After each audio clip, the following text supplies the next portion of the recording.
Flaming Lips. His opponent in the Southwest, the blue Protoss player representing Exxon. He is Gerald. Now, Nate, have you had the opportunity to watch any of Gerald's stream? Recently? Or like last few days? I don't know how long he's been streaming, but specifically very recently. I haven't seen his personal stream. I've gotten to cast a lot of him in the EU Weekly Cups, though. I know he's a wild player. I didn't really know too much about him personally, but like his webcam, you see the room he's in, and it's like half a mile long. His bed is so far in the background that it looks like he'd have to run a marathon if he wants to have a nap. It's a million miles away. It's hilarious to see. Hopefully, if we get some cams up in the series, you guys can see that. But also, he's just starting to come out more as a player and a personality. And I'm really glad to see him becoming a little bit more confident. He looks like he should be in a boy band with like Showtime and Cyril. Yeah. With all the room he's got in there, he can easily, get rehearsal like some arcade cabinets or maybe like a pole in the middle. I don't know, man. Good exercise opportunities there. Yeah, man. That works your core like nothing else, bro. We've all got to make our money somehow, Nate. So this game, we are seeing that pylon being proxied down at the south side here by Harstem. He is sticking around, and this is a prime position, I would say, for a Stargate, Nate. Yeah, oh, for sure. I think you could probably do a robo here too, but right, the flavor of the week or the month, perhaps, the flavor of the patch is Stargate. As Void Rays, I think Void Rays are such an interesting unit in PvP because they melt Stalkers, but Stalkers also clap them. It's kind of like a, do you have enough? It turns into a numbers game. And the Void Rays have a little bit more of the mobility now. And I think especially since getting like blink in time for a Void Ray or two is not always going to be a feasible thing. Yeah. I like it though, right? You've got that edge harass potential. And I think about stuff like the pylon at the edge of Gerald's space. Like in a worst case scenario, oh my God. Okay, think about it this way. What if he just sends Void Ray straight there and like depowers his Stargate and Gerald can't build his first Void Ray? Well, that's what I'm thinking. That's what pops up in my mind when I see this setup, because it's an Oracle. Oracle, pretty standard here from Harstem. Of course, that Oracle going to hit very, very early. We've not seen any batteries go down by Gerald in his main just yet. Hopefully, I want to see Voids. I want to see Void Rays. I came here for Void Rays. What's going to be started? I don't think, this is going to end up getting unpowered eventually. This is pretty bad for Harstem, right? If a Stalker's come across and can find a bit of damage here, things could end up looking rough. Now, the Oracle is going to be seen. There is going to be the ability here for Gerald to defend. Once he's got in his main, he's making a Phoenix, chronoing out that. This Oracle coming in, but it's really not going to commit to anything at all. Very safe here from Harstem. Batteries finished. So a great start here by Gerald. He is up 3 workers. He knows exactly what he's playing against. He's making some Phoenixes of his own now to counteract this pressure. And his natural down at a pretty healthy time, as is Harstem's. Yeah, so at the end of the day, it's kind of a weird combination of sorts that it panned out like this, but Harstem's proxy Stargate was scouted. The Oracle wasn't really able to do anything other than see that, yes, his opponent also got a Stargate. And now Gerald should be able to pretty easily subdue this pylon at the very least, cut off that tech. Don't know if he's going to feel like it's risky to keep his Stalkers there to kill the Stargate for the whole entire duration, but he's going to start putting a pylon. Look at that pylon on the right side of the map. He's trying to get some vision himself. Blink on the way here from Harstem, who is going to have to transition after his proxy did relatively fail here, but we see already Gerald getting forges, and in PvP those upgrades are just so massively important. Work count's pretty even. This is good here for Harstem, a way back into the game here, just being able to take down this pylon very quickly and not take any damage. +1 starting up here. Yeah, definitely. And more Phoenixes from Gerald. He's going up what now to just his third. Okay, may just stop at 4 and transition into ground units. We'll have to keep an eye on that count. Robo is on the way for Gerald, who just doesn't want to take any damage, right? He's just being safe. And I think there's also a little bit of you have to be aware that there is a possibility Harstem could be trying to fake him out, right? Because what makes the least sense to do right now? Like send a probe there and repower that Stargate and do something. But that's exactly why, like, you in a random ladder game, some strange person that you don't know could do that, and you're like, oh my God, what moron would try to repower that when I've already got Phoenix? And that's exactly why you lose a bunch of probes, because your Phoenix are on the other side of the map. But that is not the case. He can do a little bit of harass with those Phoenix, just a quick poke and prod. Any worker advantage in a mirror matchup is always going to be nice, but I think the biggest thing that I like, and you talked about this, that robo timing, he's got that first immortal coming out very soon. The immortal backbone, in my opinion, is always going to be the strongest part of the Protoss army, because if the immortals aren't dead, you're usually in a good place.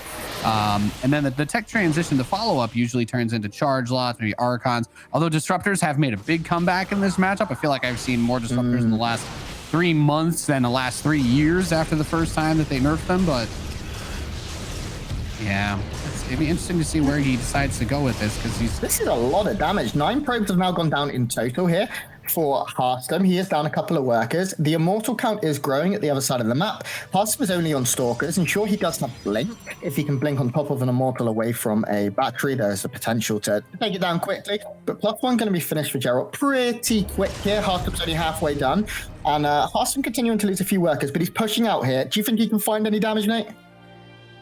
I think that there'll be an opportunity, because he just has a tremendous amount of stalkers, and with blink, right, like there's always potential for Protoss to get a lot of work done with stalkers. That's why they're such a popular unit, right? That blink just gives you so much control over them. The unit count for Gerald is not massive, and his blink only just now started, but he has 2 immortals. As I said, that backbone is going to be very nice for helping to push this away, but I wonder if he was worried about Void Rays or something. Like, he just has such a... He built so many stalkers and delayed other tech options pretty tremendously. But maybe this is the way the Harstem wants to play. Maybe we're going to get a little bit of a Drogo shenaniganery going on here, where he's like, I'm going to have crazy numbers of gateway units. And as the Frenchman said in his interview last season, was like, I don't know why you'd stop building stalkers. So perhaps that's going to be his strategy, is to try to bowl them over with mass gateway. And this contains so far, I do really like it. The multiple stasis traps outside of his base, the Phoenix poking his third, sure, but he has a third, right? And at this point, if he can get it even to half saturation and then just only build units, I don't know how Gerald's going to be able to punish this. Yeah, Gerald's third is like exceptionally, like 7 minutes 40, and it's only just now going down. Harstem's, of course, already done 10 workers working away at that. Now, Gerald is still ahead in upgrades by a bit, not a huge amount. He's starting to get a Prism on the way. If he can find a little bit more damage, then I'll be happy with this position. But Harstem's done a very, very good job of economically staying in the game, despite the fact that his opener kind of fell dead. Yeah, I mean, at the end of the day, I do really like Harstem's position. He doesn't have the immortals behind everything, but he's kind of taken the Zerg approach to the Phoenix, which is, you have 3 Phoenix, you have 2 Phoenix. I don't really care if you kill a probe every now and again, because my third is way ahead of yours. My economy is phenomenal. I mean, he's at 62 probes now to 50. It's crazy. So the big thing, I guess, that's going to really determine the outcome of this game, though, since it doesn't seem like he wants to fight, will probably be the disruptors. We do have the robotics bay coming in for Gerald, and I'm just now wondering, I'm like, well, Harstem's moving very slow on tech. He's moving quickly on economy and upgrades, but I do wonder what the end game plan here is, if he's just going to try to play mass gate with some immortals against disruptors that could still turn badly very fast. Yeah, Gerald's starting to build up to that quite standard end game Protoss versus Protoss army, where you get tons and tons of blink DTs. You will add on Shadow Stride after the start shrine is finished at some point. You add in disruptors, and you just play Blink Stalker, DT, Charge Zealot, Immortal, Disruptor. That's a lot of units. And he's going to be there quicker. But of course, Harstem's economy has been better. He's been mining a lot more for a long time. He's been 10 workers up for ages. And the onus really is going to be on Gerald. Now, in PvP, the one thing that can absolutely facilitate a comeback is Disruptors. They are the Hail Mary unit. They're the best Hail Mary unit probably in the game. You could be a million miles behind. You hit like 2 big Purification Novas, and suddenly you've won the game. And Gerald has that cap now. His work account is starting to catch up. He is still producing probes. He is on double robo before even his 4th Nexus, which is a very, very nice position to be in if you can afford it. And Harstem's only now adding on his robotics base. So, I mean, you have to be so careful with this army. Yeah, this is, I like the reference you bring up. Always going to love the football reference with the Hail Mary type plays. I didn't know that was a football reference. Oh, 100%. That's when you just throw it as far as you can and pray somebody grabs it. That's what that's the Hail Mary part. But the Disruptor's potential to clear out this army is tremendous. Even though Harstem has this lead, I really like this DT counter harass, gets the photon cannon. He's got 5 Dark Templars inside of Harstem's main, and this is gonna really force Harstem to look all over the map. That's what he wants to do so that the disruptors have an opportunity to get a big shot off. One's gonna go get 4 Stalkers and a Zealot outside that third, and I'm really liking this as well. If you were able to kill that observer, I guess there's still the Oracle, but look at that, he forces the recall back home after killing 19 probes. What more could you ask for? Yeah, Gerald is now the one that is up 10 workers. He's in a great position. Now, one thing behind all of this, he has not started +3, and that is a mistake, certainly. The Zealot charge on the way, he's adding in more and more Stalkers. He's done a very good job now of being able to secure himself a 4th base and keeping alive in this game, but he really needs to match the upgrades. He needs to get that started ASAP, or he's going to be in a whole bucket load of trouble. Double Disruptor still producing here, and Disruptor number is going to massively favor the Blue Protoss player from Poland, but he isn't out of the woods yet, right? Harstem still is in a very good spot. Supply's dead even, mate. Yeah, and Harstem is also getting his own disruptors out, so this game is about to turn into, 4K HDR Beyblades in a couple of minutes with all of these Purification Novas sliding every which way around the field, and that could turn ugly really quickly. Disruptors are that power unit that just has the chance to blow up a play instantly, and that's going to be one of those things both players. I don't know, man. That's what stresses me out about PvP. First it's the proxies, then it's the disruptors. You're like, yes, 3 disruptors. If I look away for half a second, we'll kill my whole army. It'd be a 60 supply swing in a heartbeat, and that's always terrifying. Even when it's you doing it, you're like, well, that was still scary. I can promise you, I am not the one that is ever doing it. It's always being done to me. Good action here from Gerald. He is just trying to keep that alive. Wants to keep track of the army here. His +3 finally started. He is also getting that observer speed, I believe, rocking in. Doing a good job with these DPs. It's such a nuisance. Empowering buildings over and over. They will finally be cleaned up, but more worker kills here. Another 4 go down plus that unpowering. Gerald, it's still behind in workers, and now let it rip. Here come those Beyblades, and Harstem draws first blood. Yeah, these the first shot's not getting too much. Does lose a disruptor. Man, Gerald really likes to play from behind, is what I'm noticing. As soon as this game looked ugly enough, that's when Gerald just started going absolutely insane. And I have to say, like, there's always a bit of pressure in certain situations and whatnot. Harstem's a big, Harstem's kind of like Mr. Clean. He's a household name in StarCraft. Everybody loves him. If he came into your home and you just saw him mopping your kitchen, you'd be like, oh yeah, what's up, bro? Like, he's just a cool guy. But Gerald's kind of working his way up there, and I feel like, weirdly enough, after things started to look bad for him, that's when he's gotten all of his power. He's like, okay, the pressure is off. Now I'm in comeback mode. He's been doing crazy-ish with those DTs, with the Zealot run-bys, trying to get these dunks with the War Prism and the Disruptors, but he's even going for a Mothership and Shadow Stride right now. So we're going to see a whole lot more shenanigans before this game's over. No! Okay, well, never mind. He lost all of his stuff just to one shot. Just kidding. And yeah. Look, playing from behind. This is what he wants. How many quarters you got, kid? Because double carrier production beginning from Gerald. So now we're in the calm before the storm. Harstem really wants to identify what's going on right now, because anytime in PvP you try to make a transition, you're most vulnerable. Gravitic boosters are finishing up for both. The count is still at 2 here for our Blue Protoss player, but Harstem has 10 spinning balls of death, and if he can find another big hit, this game could snowball massively. Mothership carriers are again, I believe, a bit of a Hail Mary here for Gerald. He doesn't want to take any more damage. Okay, my heart, I can't take this. Yeah, this is as stressful as PvP gets. Trying to keep the observer in a position that's hard to punish so he can do his pokes, but keeping that vision advantage is hard. Oh, he gets the counter observer snipe, but apparently there was another observer, so that didn't matter. Oh, the counter strike with those disruptors. Oh my goodness. Okay, well. Nate, at the beginning of this game, you said, hey, bro, why'd you like watching PvP? This is why. It's crazy. It's hectic. This is absolute all-out war, and one mistake completely turns the tide of the game. But Harstem still doesn't know. Okay, tell me. I'm ready. I'll tell you a secret. I Okay. love PvP. I love PvP. You're It's such a good probably boy. among my favorite matchups to watch in StarCraft. You're smart, mate. Because it's you're smart. crazy. They made a lot of good changes to this matchup Yep. over the last few years. He's trying to push this center base. There are so many DTs for Gerald, by the way. Yes, there you go. Blinks forward. It's going to keep hacking and whacking and smacking that army. And even though there are some DTs here for Harstem as well, he's got that ability to Not four anymore. DTs and one disruptor shot. Cha-ching, baby. And behind this, carrier production continues. We're at 2. The 3rd and 4th about to pop. +1 air weapon, shield upgrades. Mama ship is home. And this is going to get very, very difficult for Harstem to pull off. He does have the base advantage, right? He's up 1 extra base up on the north side. Gerald not been able to claim the mirror base on the south side yet. But upgrades are very soon to take over here for Gerald. And his control of his Dark Templars and his ability to be... Oh, my God.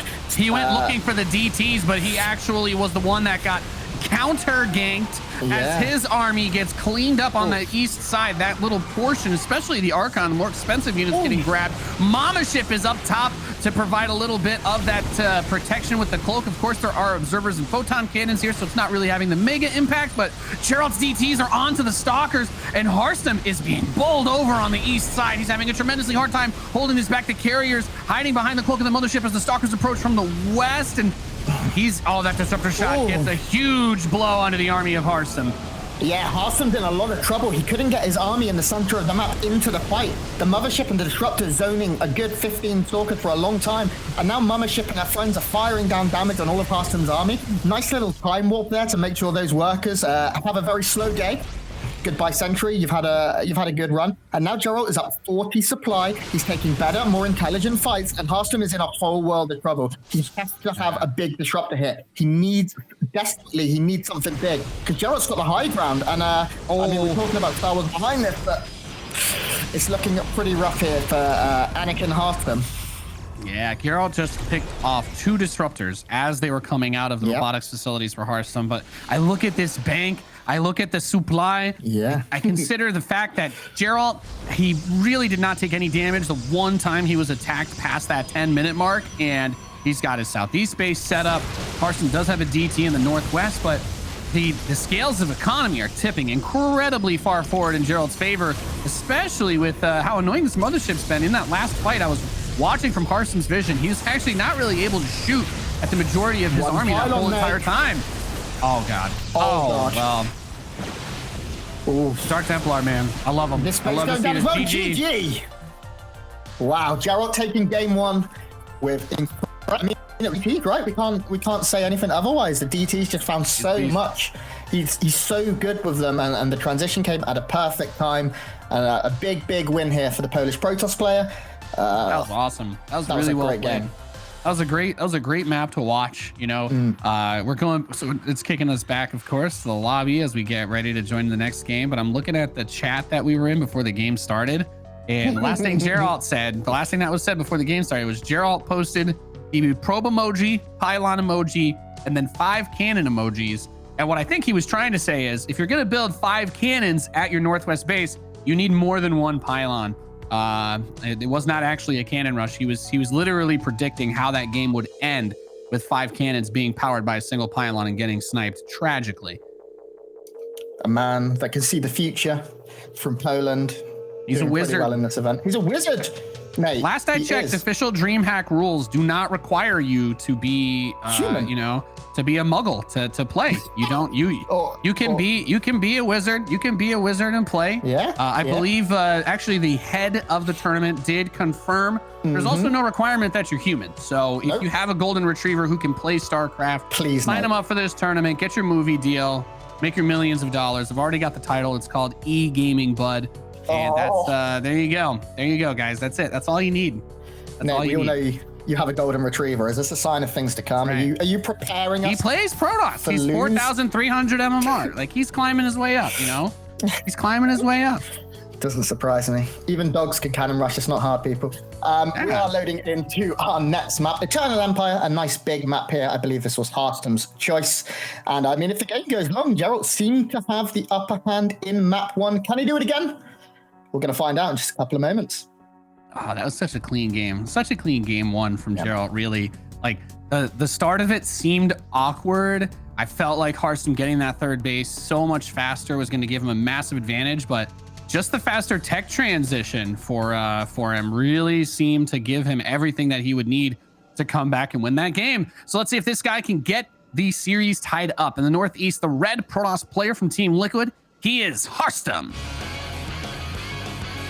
And his opponent in the Southwest here of Eternal Empire, representing Exxon Gaming, the blue Polish Protoss player, it's Gerald. And what are we going to see? I mean, if you're Gerald here, do you try something cheeky? Do you proxy Stargate, proxy Robo, knowing you have a map in hand? It's always tempting, right? But he also knows after that first game, but he did play the late game better. I'm gonna, if I was going to analogize this one, I'm going to say that game one was, you know, the opening drive was Harstem just went. I felt like he got a great kick return. He got probably, you know, into the red zone, and then he threw a pick six, and Gerald took it all the way back. Now, if you're like, does Gerald go for 2 after a pick six in the first quarter? I'm going to say no. I think that's a little bit risky. I think you take what you can get. Don't leave anything on the table. But there's also no reason to, you know, unnecessarily risk the advantageous position that your opponent gave you, because Harstem was definitely in the driver's seat for a good portion of the early game of that last map. Even though his Stargate was shut down, he still had really good map control. He still had a lot of opportunities to put pressure on. He's the one that made the mistake. And I think if you're Gerald right here, you should probably just count on the fact that if you continue to play solid, continue to play normal, there's just a higher chance that in this game too, Harstem's probably feeling a little bit about the position that he wasn't able to capitalize on in the last game. So I think if Gerald takes a big risk here, then he's basically opening a door for Harstem to jump back into this. However, if he's tilted enough, then it should still work anyway, right? So it's impossible to say, but I do think that for Gerald to really risk it crazily is incredibly gutsy, and he is going to do that. That Stargate is very close. To me, this just screams Void Rays. Harstem knows, right? He saw the way the probe was moving. He had that sensor tower, that Valnaga tower. He sees immediately, and 2 Stalkers can get out here very quickly. Although Harstem has opted for a Zealot as his first unit, interestingly enough. Really wants to shut this down. Yeah, all of his, because he went 1 gate expand, right? Yeah. All of his tech a little bit later, meaning that he can't get 2 Stalkers quickly. And with the Adepts coming across, actually, Gerald might be able to defend this for long enough to get out a Void Ray. We see Harstem putting down another probe here. We have 2 Stalkers as the follow-up, but Gerald's making his way across the map here. And honestly, Nate, I have no idea what any of your fake football analogies meant, but it looks like Gerald ignored us anyway, and is going to go for that very, very aggressive build. Oracle on the way. I don't know if this is going to happen. But see, this is exactly the type of thing that I was talking about, though, right? Your opponent's in a good position. They kind of fumble it. They kind of screw it up a little bit. And, you know, sometimes you might think that it was more something amazing that you did and not so much your opponent making a mistake. The Adepts getting a couple of probes here will help offset that, but not being able to use the Stargate hurts a ton. I cannot believe he actually got both of them inside the main. Even to get 1 more probe here is massive. Yeah. Yeah, may even be able to pick up at least 1 more, making that total 5. And this is a big mistake. He was behind a lot. Having to pull, yeah. I mean, the work account still favoring Harstem slightly. The repower coming in. You said it in the last game. What's the thing you're least likely to do? And it's repower that Stargate, right? So Gerald just goes, these casters, they know nothing. I'm going to do it just to make them look silly. But see, that's exactly the type of thing I was talking about, though, because now what he's basically said, okay, I put a lot in, and now it's not worked out quite the way that I originally wanted it to. I'm going to double down on the same thing and just hope that it works. And the potential is there. You know, has Harstem respected this? Does he actually have what he needs in play? He doesn't have the battery, but Stalkers are good versus Oracles in 2020, so... Yeah, I think it's very important for Gerald right now to keep his Oracle alive if he can. It offers so much utility. He's going to recall it. It will probably make it out. Be bloody close. There we go. But Revelation, just such a useful tool if there is going to be any shenanigans with Dark Templars, and just keeping track. Also, Stasis Ward, very, very prominent here in PvP defensively. And that is a very quick Dark Shrine. Yes, well, this is what I love to see. He did a really good job with his harass. Stick to the bread and butter of what you are good at.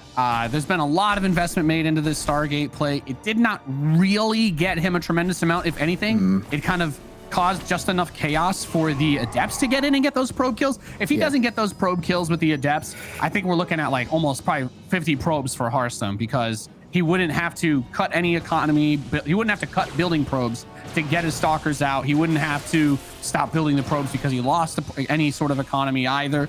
So I do feel like there was a couple of good punches thrown early on in this game by Gerald, but at some point, Harstem is going to start to regain control of this, kind of rest it back. He throws 2 Adepts away. Gets the red health probe. That's the only one that he could have killed there with the battery. Yeah, great control until the very end there from Gerald. Probably could have got that Adept out, and every unit could end up mattering. Harstem have here for detection. Nate, I'm going to give you a clue. It runs with buffing, because he does have nothing. The Robo's on the way and the Forge is on the way, but DT's already walking in, and this could be a lot of problem right now for Harstem. What's he going to do? He's going to take so much damage. I think it's not as bad as it seems, because he didn't have a gateway or a prism on the map, right? The DTs have to run all the way across. So the robotics facility is actually really close to finishing. Harstem also very intelligently threw down 2 extra pylons to make sure that Robo can't die. And he has a shield battery to boot. So I think the worst case scenario here is that the DTs do get into the probe line and he might kill a few of them, but the stalkers can body block. He might throw down a force field. Players who compete at this high of a level are usually able to tell when cloaked units are running around their base. He does miss the force field on the main. That's a bit unfortunate, but the observer in the natural is about to finish. So this one DT shouldn't do anything, but he should be able to get something in the main. No, okay, he's microing the natural one a little too much, I guess. Yeah, it does slap a huge pull in the main. You can see right now Harstem sending all the workers down. Recall coming in from Gerald just to save that DT. And behind this, Gerald has thrown down his third as well, getting a Robo number 2 and his robotics bay. Upgrades ahead here for Gerald. I think we're going into an interesting mid game where this was pretty similar last game. Harstem had the better economy going into the mid game, but Gerald had the better tech. And I think we're seeing a bit of a repeat, and Harstem's going to have to change the narrative this time. Yeah, well, if there was one thing that, oh my God, okay, well, I'm just going to cut myself off here. These Oracles managed to get some really good harass. Like I said, for Gerald, his success comes, he kind of relies on falling down early in the game and then kind of coming back is the vibe that I'm getting continuously. It's like, whether it be from, getting hurt by harass or his harass failing, once all of that happens, that's when he seems to start to be able to pull big chaos. But I don't know that he's going to be able to get out of jail this time. The biggest thing that I noticed was, yes, he got a lot of damage done, but so much of his supply was just thrown at the enemy. He has a very small, it's a paltry force, 24 army supply to 48. And we can see that he's trying to mitigate this by throwing down lots of cannons, lots of shield batteries. But at the end of the day, a full-fledged Protoss army, even not max supply, but 50 army supply of Protoss will absolutely crush this defense if he decides to force it. And Harstem doesn't want to take a chance. He says, all right, I'm just going to go where you don't have 1,000 resources of static defense. And I mean, what better move could he make? He pinches off the Immortal, gets an easy kill there. And now he's cut him off between his own natural and third. That Disruptor does take a good shot, though. Ooh, blinks at the nick of time. Oh, no, that cooldown! And now this is starting to look a little bit better. There isn't that many Stalkers left here for Gerald. So army supply though favoring him. He has reinforcements coming in. Another Purification Nova. It doesn't get off. And Harstem isn't able to break his opponent. Prism survived. Oh my God. He's so good. Oh my goodness. Well, that's like getting a sack off a 3-man rush. That was absolute value play for Gerald, because that's a devastatingly dangerous thing to do. Well, it's like he didn't have what he needed there to deal with it, but somehow at the end of that fight, he lost almost none of his economy, kept almost all of his power units, and he clipped that 24 versus 48 army supply discrepancy into 32 to 43, and he still has the powerful tech options like those Dark Templar that he can use to shark around the map. We've seen plenty of that. And as long as he has his disruptors, the potential to snowball off of one hit in center mass of 20 stalkers is very real. I mean, double disruptor production continuing, upgrades pretty much even now across the board.